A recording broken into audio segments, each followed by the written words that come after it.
রাজনীতির ময়দান কি শুধু ক্রমশই যুক্তি ও মতাদর্শের লড়াই থেকে সরে গিয়ে হিংসা ও প্রতিহিংসার অন্ধগলিতে ঢুকে পড়েছে? তৃণমূল কংগ্রেসের সাংসদের ওপর সম্প্রতি হামলার ঘটনা সেই প্রশ্নকেই নতুন করে সামনে এনে দিয়েছে।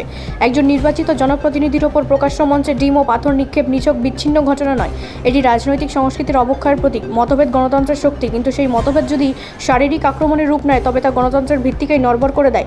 ঘটনা আরও উদ্বেগজনক দিক হলো আহত অবস্থায় একটি সরকারি হাসপাতালে ভর্তি নিয়ে জটিলতা তৈরি হওয়া।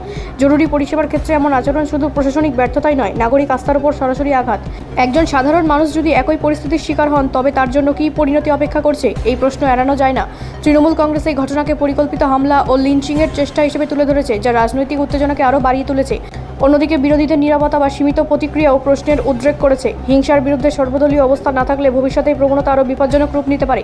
জনসাধারণের প্রতিক্রিয়াও তাৎপর্যপূর্ণ। সামাজিক মাধ্যমে অধিকাংশ মানুষ এই ঘটনার নিন্দা করেছেন এবং রাজনৈতিক সহনশীলতার পক্ষে মত দিয়েছেন। এটি প্রমাণ করে সাধারণ মানুষ এখনও সুস্থ গণতান্ত্রিক চর্চার পক্ষেই আছেন।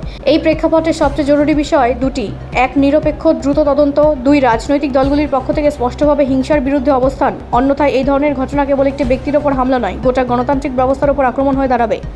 ব্যুরো রিপোর্ট, রাষ্ট্রীয় প্রসার বাংলা।